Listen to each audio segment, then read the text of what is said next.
매일 아침 책 읽기로 하루를 시작하는 행복 습관, 미라클 독서입니다.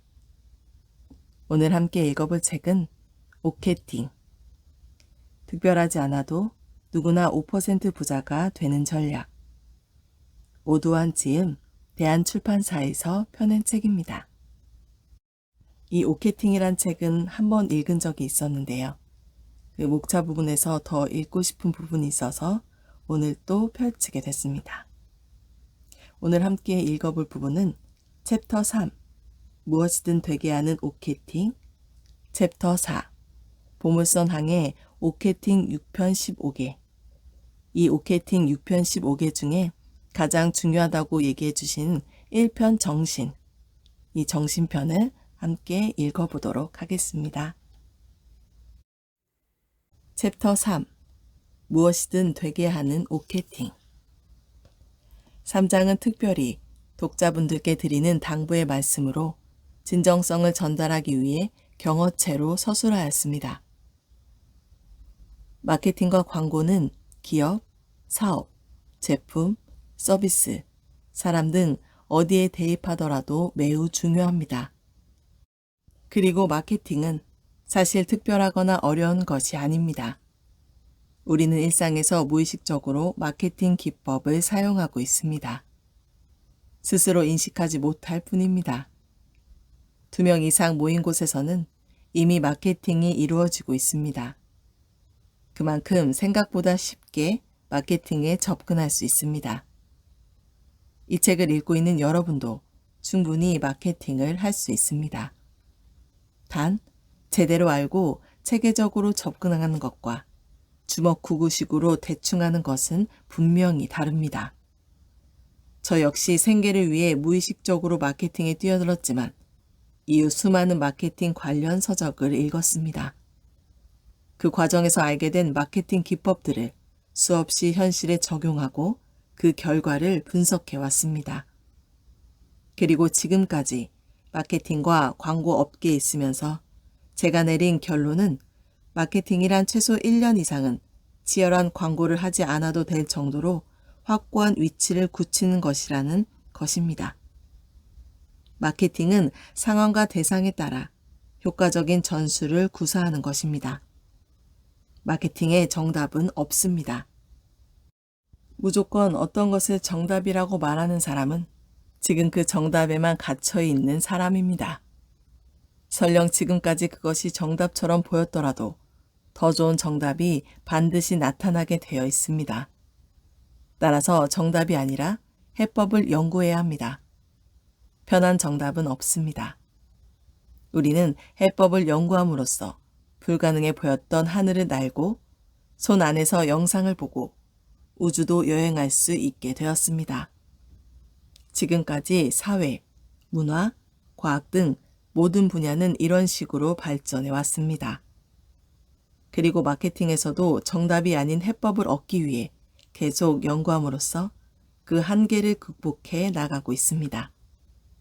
그리고 저는 그 연구 결과로 마케팅과 광고를 기업, 제품, 생활, 서비스 등 모든 것에 적용할 수 있는 오케팅을 개발했습니다. 자신을 팔아라. 오케팅은 중소기업은 물론이고 개인도 다방면으로 유용하게 활용할 수 있는 전략입니다. 오케팅의 기본은 자신을 파는 것입니다. 너무 추상적인 이야기라고 생각할 수도 있습니다. 그러나 명백한 사실입니다. 필립 코틀러의 마켓 4.0의 저자 필립 코틀러는 마케팅할 대상은 상품이나 서비스에 그치지 않는다. 사람이나 장소, 아이디어, 경험, 그리고 조직을 마케팅할 수도 있다 라고 말했습니다. 또 마케팅이다의 저자 세스 고디는 누구도 당신의 제품을 필요로 하지 않는다 라고 말한 바 있습니다. 이 말은 자신의 제품과 서비스에만 초점을 두면 안 되고 우리가 가진 초라한 것이 더 위대한 것으로 탈바꿈할 수 있다는 뜻입니다. 즉, 마케팅을 제품이나 서비스에만 적용하는 것으로 한정해서는 안 됩니다. 우리가 살아가는 시대는 바야흐로 퍼스널 브랜딩 시대입니다. 다양성, 변화, 경쟁이 난무하는 환경에서는 결국 끊임없이 자신을 팔 수 있는 사람만이 살아남습니다. 그리고 그런 사람만을 진정한 오케터라고 할 수 있습니다. 실로 인생은 마케팅의 연속입니다. 현재 당신이 회사의 막내 직원이라면 오케팅은 팀장이 되는 데 도움이 될 것입니다. 팀장이라면 여러 명의 팀장을 관리하는 파트장이 되는 데 도움이 될 것입니다. 사장이라면 오케팅을 통해 곧 사업을 크게 확장하게 될 것입니다. 서비스 담당자라면 서비스의 질을 파격적으로 개선할 방법을 생각해낼 수 있을 겁니다. 신제품 개발 담당자라면 제품 개발뿐만 아니라 생산, 마케팅, 서비스 분야에 대해서도 제안할 만한 아이디어가 생길 수도 있습니다. 만약 한 회사의 직원이던 과거로 돌아가 이 책을 최소 5번 읽는다면 5년 안에 중견기업의 간부 자리에 오를 자신이 있습니다. 어떤 업무를 맡겨도 성공할 수 있는 사고력을 지닌 사람을 목격한 경험이 있습니까? 오케팅은 그런 사고력을 키워주는 것을 넘어 무조건 상위 5%의 부자에 진입할 수 있도록 훈련해 주는 시스템입니다. 논어, 수리편에 이런 구절이 있습니다. 세 사람이 길을 같이 걸어가면 반드시 내 스승이 있다. 좋은 것은 본받고 나쁜 것은 살펴 스스로 고쳐야 한다. 무언가에 도전해서 열정적으로 배우려고 하면 확실히 배울 수 있습니다. 하지만 단순히 아는 것에만 그치고 적용하여 실천하지 못한다면 진정으로 발전하긴 어렵습니다. 세상에서 제일 깨우치기 힘든 사람은 곤히 잠든 사람이 아닙니다. 일어날 생각 없는 자는 척하는 사람입니다.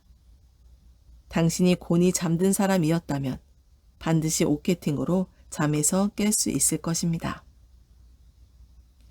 오케팅을 하는 자세. 오케팅은 총 6편 15개로 구성되어 있습니다. 여기서 6편은 정신편, 식사편, 주거편, 의복편, 무리편, 경쟁편을 말합니다. 이는 생계형 마케터인 우리가 성공적인 오케팅을 하기 위해 꼭 갖춰야 할 자세를 뜻합니다. 보통 사람이 살아가는데 꼭 필요한 것으로 의식주 3가지를 말합니다. 같은 맥락으로 오케팅을 할 때 꼭 필요한 것을 6가지로 구분합니다. 그리고 모든 구성 요소가 중요하지만 앞에 나열된 것일수록 더 우선시할 요소라고 생각하면 됩니다. 이런 우선순위는 우리의 삶에도 비슷하게 적용됩니다. 즉, 오케팅에서 가장 앞에 있는 정신은 모든 것의 근본입니다. 정신이 온전하지 못하면 다른 모든 것들을 갖추고 있더라도 살아가기 위해 근본적인 힘을 얻을 수 없습니다. 결국 정신이 올바르지 않으면 일을 해 나가거나 살아남기가 어렵다는 말입니다. 정신에 이어 중요한 것이 식사입니다. 의식주 중에서는 이 식이 가장 중요한데 이는 생명과 직결되는 요소이기 때문입니다. 사람은 먹지 못한 상태로 30일을 넘기기 어렵습니다. 식 다음은 주입니다. 주거 환경이 제대로 갖춰지지 않으면 추위나 더위를 피하지 못해 살아남기 힘듭니다. 그리고 외부에 있을 때 추위나 더위의 영향을 받게 되므로 의복이 갖춰지지 않으면 그 역시 살아남기 어렵습니다. 따라서 의도 중요하게 생각해야 합니다. 이렇게 기본적으로 살아남는 데 필요한 요소들이 준비된 후에는 무리를 짓게 됩니다. 그리고 2명에서 10명으로, 10명에서 100명으로 무리는 계속 커지기 마련입니다. 이 단계에서는 철학 사상이나 이데올로기가 형성되고 그것의 영향을 많이 받게 됩니다. 이렇게 무리가 만들어지면 대내외적으로 경쟁이 심화됩니다. 그리고 경쟁에서 이기기 위해 오케팅 역량이 필요한 상황에 놓입니다. 오케팅은 다른 일을 따라하거나 외워서 할 수 있는 것이 아니라 스스로 생각하고 연구해야만 할 수 있습니다. 따라서 오케팅을 반복적으로 실행하다 보면 마케팅과 광고 역량이 비약적으로 상승합니다. 이뿐만 아니라 살아가는 데 전방위적으로 도움이 될 것이라고 확신합니다. 챕터 4. 보물선 항해 오케팅 6편 15개. 내 롤모델은 세종대왕이다. 세종대왕이 세운 업적은 이루 말할 수 없을 만큼 많다. 나는 그 중에서도 단연 훈민정음 창제를 최고로 꼽는다. 훈민정음은 당시 한자를 몰라 어려움을 겪는 백성들을 위해 만들어진 우리 글자이다. 나는 감히 마케팅계의 세종대왕을 꿈꾼다. 마케팅을 전혀 모르는 일반인들도 쉽게 익히고 일상에서 활용할 수 있는 마케팅을 보급하고자 한다. 이러한 동기로 개발한 것이 바로 오케팅이다. 오케팅은 철저히 살아남는 데 초점을 둔 생계형 마케팅이다. 우리에게 당장 필요한 것은 전문적인 마케팅 지식이 아니다. 어려운 마케팅 이론이나 대기업의 사례를 열심히 외운다 해도 막상 각 개인이 처한 상황에 적용하기에는 큰 어려움이 있다. 반면 오케팅은 사람, 기업, 제품, 심지어 연애를 비롯한 사람과 사람이 만나는 모든 장소와 시간에 쓸 수 있는 이론이자 학문이다. 따라서 오케팅은 누구나 무의식정에 하고 있고 무인도에서 혼자 살지 않는 한 죽을 때까지 꼭 필요하다. 나는 마케팅에 관한 복잡한 개념이나 화려한 기술을 전달할 생각이 전혀 없다. 단지 여러분이 스스로 생각하고 답을 찾을 수 있도록 돕고자 한다. 지식을 전달하기보다 지혜를 선사하고 싶다. 따라서 단편적인 설명이 아닌 비유를 통해 여러분이 사고를 확장할 수 있도록 돕겠다. 여러분은 내 비유에 맞춰 내가 지금 무엇을 하고 있는지를 스스로 생각하며 다음 내용을 읽어 내려가길 바란다. 이러한 과정을 통해 자신만의 답을 찾고 삶에 즉각적으로 적용할 수 있게 되면 생계형 마케팅을 자연스럽게 할 수 있을 것이다. 이를 위해 4장에서는 오케팅 6편 15개를 보물선 항해에 빗대어서 풀어냈다. 많은 사람이 마케팅을 사업이나 제품에만 적용하는 기술이라고 오해한다. 나는 여러분이 그러한 틀에서 벗어나길 바라는 마음에 보물선 항해라는 설정을 쓰게 되었다. 여러분은 보물선을 사람, 기업, 제품, 인생 어디에도 대입할 수 있다. 오케팅은 삶의 전방위적으로 적용하거나 모든 고민의 시작점에서 문제 해결안을 제시하려는 과정에서 엄청난 도움이 될 것이다.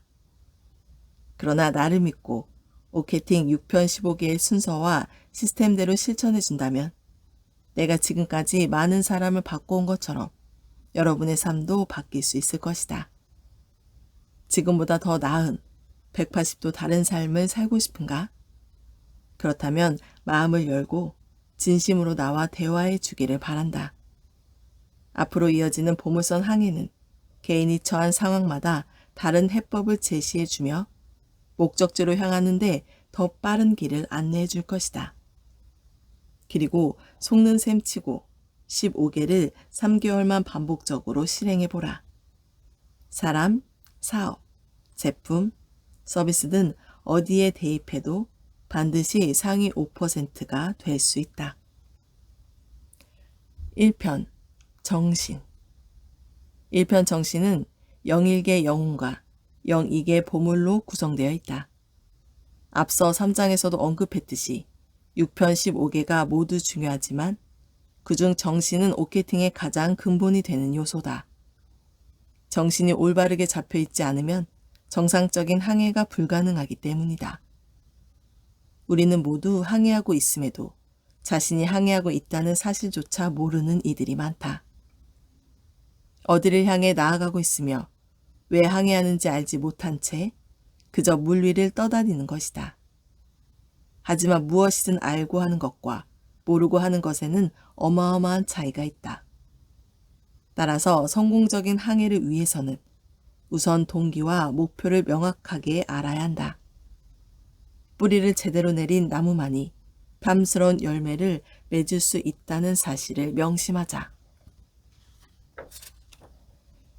영일계, 영혼. 보물선은 보물을 찾지 않는다. 우리는 누구나 항해를 하며 보물을 찾고 싶어 한다. 그리고 찾고자 하는 보물은 저마다 다르다. 큰 것일 수도, 작은 것일 수도, 좋은 것일 수도, 나쁜 것일 수도, 단기적인 것일 수도, 장기적인 것일 수도 있다. 한편 독이 될 수 있음에도 보물이라 여기며 그것을 찾기 위해 안간힘을 쓰는 경우도 많다. 그럼 우리는 어떤 보물을 어떻게 찾아야 할까? 보물을 찾기에 앞서 명심해야 할 점은 보물이 보물선의 궁극적인 목표가 되어서는 결코 안 된다는 것이다.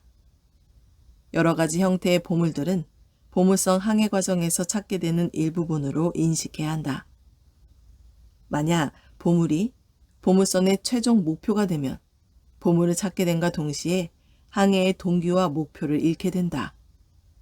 그 보물로 인해 항해를 이어나가기 어려운 상태에 빠질 수 있으므로 그러한 실수를 범하지 않도록 늘 경계해야 한다. 단순히 일시적인 보물에만 현혹되어서는 안 된다. 항해는 보물이 아닌 궁극적인 목표, 즉 대의를 향해 나아가야 한다. 그러므로 보물선이 출항한 순간부터 대의를 세워야 한다. 그리고 대의는 항해를 멈출 때까지 존재해야 한다. 그렇지만 10척 중 9척의 보물선은 단편적인 몇 개의 보물만을 찾기로 마음먹고 닻을 올린다. 당장 손에 쥘 수 있을 것 같은 보물에만 정신이 팔려 항해를 망치는 우를 범하는 것이다. 하지만 그런 마음가짐으로는 보물을 찾기도 힘들다. 만약 보물을 찾아도 되돌아가거나 방황하면서 그 보물에만 신경을 쏟게 된다. 다른 보물을 더 찾을 수도 있다. 하지만 원하는 항해를 계속 이어가지는 못한다. 그러니 우리는 그 9척 중 하나가 아닌 단 한 척의 진정한 보물선이 되어야 한다. 인생에서 큰 성공을 이룬 사람들은 모두 대의를 갖고 항해했다. 보물은 대의를 조금 더 빨리 이루는 데 필요한 도구 중 하나로 존재해야 한다. 다시 말해 목적이 아닌 수단으로 여겨야 한다는 말이다. 여기서 대의란 대단한 목표나 거대한 포부를 말하는 것이 아니다. 자신이 탄 보물선에 맞는 대의를 찾으면 된다. 대의를 찾는 방법은 생각보다 간단하다. 자신에게 이렇게 질문해 보라. 내가 지금 진정 원하는 것은 무엇인가? 그리고 내가 진짜 하고자 하는 것은 무엇인가? 나는 이 질문에 다음과 같이 답할 것이다. 내가 원하는 것은 단순히 돈, 명예, 지식이 아니다. 나로 인해 많은 이들이 소망하는 것을 얻는 것, 그리고 진정 소망하는 것을 찾게 해주는 것이다. 보물선들이 제대로 항해할 수 있게 등대 역할을 해주는 것이 내 궁극적인 목표다. 더불어 지혜의 보물이라 할 수 있는 오케팅적 사고를 경영자뿐 아니라 일반인들도 쉽게 생각하고 실행할 수 있도록 만들어 줄 것이다. 우리가 반드시 갖춰야 할 오케팅적 사고는 현재 아쉽게도 일부 기업이나 특정 인물들만 행하고 있다. 하지만 이제 깨어있는 사람들은 모두 의식적으로 오케팅적 사고를 해야 한다. 나는 보물선 항해를 하는 사람들이 눈앞의 보물에만 현혹되지 않길 바란다. 나는 그들이 대의를 찾아내어 결국 그것을 이룰 수 있는 환경을 만들어 주려는 대의를 지니고 있다. 회사의 대의를 예로 들어보자. 회사를 설립할 때 단순히 매출을 늘리자, 이 상품을 판매하자, 서비스를 제공하자, 나를 어필하자 등과 같은 것을 대의로 세운다. 하지만 이런 것은 꼭 필요하되 사소한 보물에 불과하다. 대의를 이루기 위해서는 보물도 필요하다. 하지만 대의가 없는 보물선은 결국 오래가지 못한다.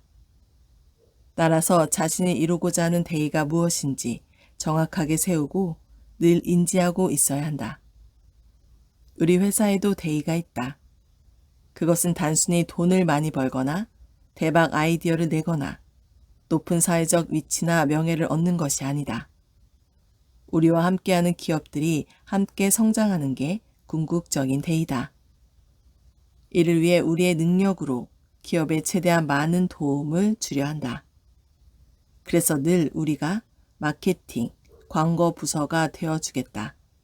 광고는 특정 제품, 특정 인물의 가치를 빛나게 해주고 높여주는 것이다 라고 말한다. 여러분이 이 책을 읽고 마케팅적 사고로 무장하여 삶의 질을 높이고 다른 일을 도와 그 도움을 받은 사람들이 좋은 성과를 얻는다면 그보다 더 좋을 순 없을 것이다. 만약 독자들이 마케팅적 사고를 하기 위해 정답이 아닌 방법에 대해 질문한다면 성의껏 답변해 줄 것이다. 무엇보다 공익을 위한 일이라면 최대한 도움이 될 수 있도록 긍정적으로 검토하고 의견을 제시할 것이다. 그것이 이 책의 대의다. 만약 대의가 없이 오직 보물에만 치중하게 된다면 보물 우선주의에 빠지게 된다. 직원들은 궁극적인 목표보다 단편적인 효과에만 치중할 수밖에 없다. 그렇게 되면 모든 초점이 보물에만 맞춰져 보물이 별로 없어 보이는 고객에게는 불친절해질 것이다. 누군가의 가치를 보물로만 판단한다면 나 역시 누군가에게 똑같이 취급받을 수 있다는 사실을 알아야 한다. 대의는 앞으로 이어질 나머지 14개의 근본이다. 그리고 어떤 것의 가치와 업적을 평가할 때 가장 큰 요소가 된다. 보랏빛 소가 온다의 저자 세스 고디는 작은 것을 운영하는 사람이 크게 생각한다면 그 작은 것은 장차 크게 될 것이라고 주장했다. 즉, 처음부터 거대한 것이 아니어도 영혼을 다해 큰 것을 만들어가다 보면 자신도 모르는 사이에 위대해질 수 있다는 것이다. 대의를 위한 대의를 세운 보물선이 가장 좋고 커다란 대의를 세운 보물선이 그 다음이다. 이 밖에 적당한 대의를 세운 보물선, 대의는 없지만 좋은 보물을 여러 개 가지고 있는 보물선, 대의 없이 평범한 보물을 찾아 떠나는 보물선, 나쁜 보물을 찾고 만족하는 보물선, 나쁜 보물을 찾아 헤매는 보물선, 보물을 찾으러 가지 않고 떠도는 보물선, 자신이 보물선인지도 모르는 보물선 등 세상에는 아주 다양한 보물선이 많이 존재한다. 그중 대의를 찾아 헤매는 보물선은 비록 지금은 작아 보일지라도 언젠가는 바라던 것을 찾는 날이 온다. 그때가 되면 그 보물선의 존재를 인식한 다른 보물선들이 어마어마하게 크게 보이는 보물선을 바라보며 존경심을 느낄 것이다. 어떤 보물선은 그 존경심을 바탕으로 앞으로 나아갈 것이고 자신은 절대 이루지 못할 것이라며 포기하는 보물선도 있을 것이다. 우리가 하는 모든 일에는 대의가 필요하다. 이때 자신이 세운 대의를 혼자 알고 있어도 좋고 주변에 말해도 좋다. 다만 누군가에게 대의를 알릴 때는 미친 소리라며 비난받을 각오를 단단히 해두는 게 좋다. 주변에 비웃음을 사고 욕을 먹고 좌절하고 실패하고 절망하더라도 마음속에 굳건한 신념을 세우고 있는 사람이 살아남게 되어 있다. 내가 바로 그 증거다. 여러 가지 문제에 막힐 때, 아니면 힘이 들어 쓰러지겠다 싶을 때, 어디로 나아가야 할지 모르고 방황할 때, 미리 정해둔 대의가 있다면 반드시 그 길로 모든 이가 함께 나아가 줄 것이다. 수많은 시련을 겪고 성공한 사람들의 이야기를 들어본 적이 있을 것이다. 이들은 우리 주변 인물일 수도 있다. 또는 언론이나 소문을 통해 알게 된 사람일 수도 있다. 그들이 지금 하는 일은 무엇인지, 또 그들이 이루고자 하는 것은 무엇일지, 그들의 대의가 무엇인지 유추해보자. 어느 정도 알려진 위대한 인물이라면 그 사람은 반드시 미쳤다는 소리를 들으며 자신의 대의를 여러 사람에게 공개했을 것이다. 또는 함께 항해하는 사람들의 신념에 각인시켰을 것이라 확신한다. 다사다난한 과정을 거쳐 성공을 이룬 사람 중 90% 정도는 말도 안 되는 대의를 의식적으로든 무의식적으로든 세워두고 있다. 하지만 대부분은 대의를 세웠다고 처음부터 말하지 않는다. 험난한 가시밭길이 펼쳐질 것을 미리 알고 있기 때문이다. 하지만 그들의 행보를 보면 결국 대의로 기결된다. 아무도 종용하지 않았음에도 대의를 이루게 된다. 큰 대의를 갖고 꿈꾸는 자는 언젠가 반드시 해낸다. 반면 단발적인 보물을 찾아 헤매는 보물선들은 잠깐은 잘 항해하고 있는 듯 보여도 결국 어느 순간 침몰하거나 멈춰버린다. 그러므로 우리의 보물선은 대의를 향해 5년, 10년, 20년 동안 긴 시간을 항해해야 한다. 적어도 나와 함께하는 여러분의 보물선은 보물을 향해 나아가지는 않을 것이다. 보물 대신 대의라 하는 영혼과 비전을 찾을 것이다. 큰 뜻, 비전을 세워야 한다. 세상을 어떻게 이롭게 할 것인가? 사람에 대입한다면 자신의 존재로 어떤 이들을 어떻게 이롭게 해줄지 찾아내라. 위인전에 위인이 되어라. 기업, 제품, 서비스에 대입한다면 그것이 궁극적으로 어떻게 다른 이들에게 도움이 되면 좋을지 찾아내라. 에디슨의 전구처럼 세상을 밝혀라. 목적지 없는 항해만큼 어리석은 일도 없다. 사람들이 모이는 곳에서는 대의가 법보다 중요할 때도 있다. 위대한 사람들은 위대해서 대의를 세운 것이 아니라 대의를 세웠기 때문에 위대해진 것이다. 원대하게 꿈꾸고 이룰 것을 믿고 간절히 원하고 뜨겁게 전진하라. 오늘 미라클 독서는 여기까지 읽도록 하겠습니다. 오늘도 감사합니다.